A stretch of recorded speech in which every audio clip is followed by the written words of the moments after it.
I'm a skeptic. I'm not really sure that there are ghosts. I was going in with a very level head to the Lex. I've never had an experience with a ghost or an entity that I can point to as concrete evidence of something. So that was my mindset going into the Lexington. Board the Lex, it's apparent that things have happened in the past. It's seen combat, people have died on board. So you know that going in.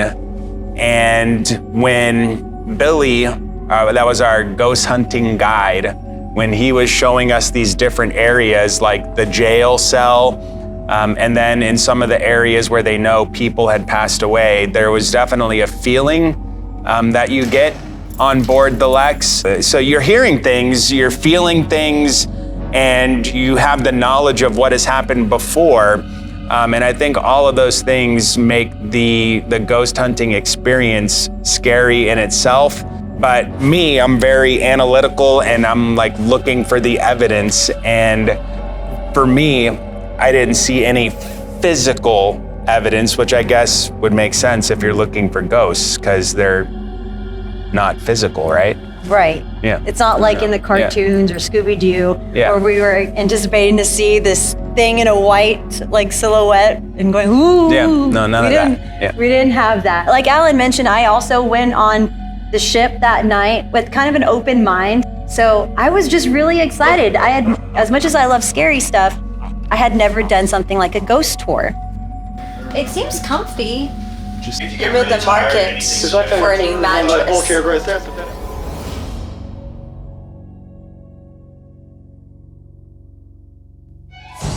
I think with places like the Lex and other, like the Alamo, where a lot of history has happened, you feel it. I mean, could you imagine if those walls could talk? The last thing you want to do is stand watch on a bare deck out there in complete darkness, thinking about the last ghost story you just got. The top up there. Up on ship's house on the deck. Ooh, the stories that they would share.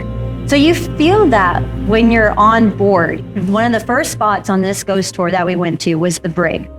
And I remember Bill had mentioned that for some reason, when women go inside of it, there tend to be lots of reports of the feeling that you're being scratched. Mostly it's women. They get scratched on their arms, on their backs, if they're wearing shorts like summertime, on their legs.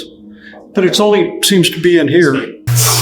What's the creepiest thing that's happened down here while you've been here?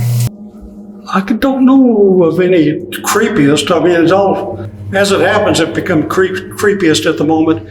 But I think simply because the young lady, the way she was level-headed, until one point she says, I got to get out of here. She said she could feel somebody right there breathing into her hair.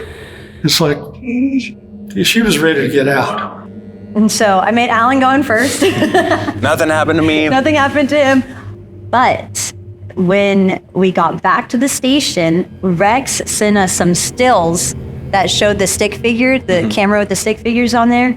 The ghost camera, which is really an SLS camera. You can find instructions online, just like we did, to build one up.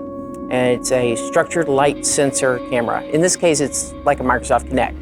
And it's specifically for detecting like wireframes of people, like where your hands are, where your face is, so that you can interact with, like in this case, a gaming console. We were using it to try to see if we could detect figures in the dark. I was the only one inside of the cell at that time. And behind me, there was something, that was the small one. So I wonder who that was and how that came to be. That was a little eerie. There was also a picture that Bill had on his phone that freaked me out. Yeah.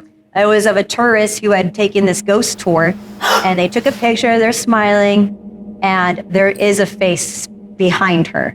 Oh, like behind her? Yeah. Yeah, that's definitely something. Whoa. It was a scary picture. It was a scary picture. But what did freak me out was when we had that machine, the spirit box. That freaked me out at first. But then they explained kind of how that worked. Billy was saying that the entities, whatever they are in there, use the scrambled frequencies To communicate. like all the radio stations to form words, and then it comes out however it does. Wait, so what is this right here? Spirit box. That's necrophonic. Oh yeah, I heard about that. Widely accepted. Because that was when we were all sitting in the room and we were apparently talking to some women who had been in that room before, and we got the chance to ask them some questions, and then some voices started coming out of the spirit box. Is there anybody in here with us right now? Yeah. Did you hear hello? I heard it, yeah. Hi? The hi? Hi, Anne, can you hear us? How old are you? Good question. She said 9. Did it really? Did it really say that? It sounded like she said 9. Did you hear 9? Yeah. Had to do a lot of this, praying to my little angelito de mi guardias. He says there's a lot of in this room. I think after they explained that a little to me, it made me not as freaked out. It was still cool. The scariest part of the experience for me was I don't know what machine it was, but Rex had this thing that looks like a constellation of sorts when you're looking at it. Skeleton. Yeah, Skeleton. it's like connecting dots, and it looks like a human. Right. See right there? It keeps on popping up. And at one point the lights were off, and I put my hand out, and you could see something kind of on my hand, but I knew nothing was there, but you could see it on this machine. So I don't know. That was really weird, you guys. Truly, there was no one next to him when we were sitting in that room. That was strange. And sure enough, there's a stick figure doing this number. Yeah. It was wilding out. Yeah, dancing or something. I don't know. It was like doing a little TikTok dance. Apparently this was a child who had died aboard the Lexington. Yes, so That's that's who, and it looked a little smaller, and so we kind of thought Yeah. it made sense. So maybe she just wanted to hang out with us.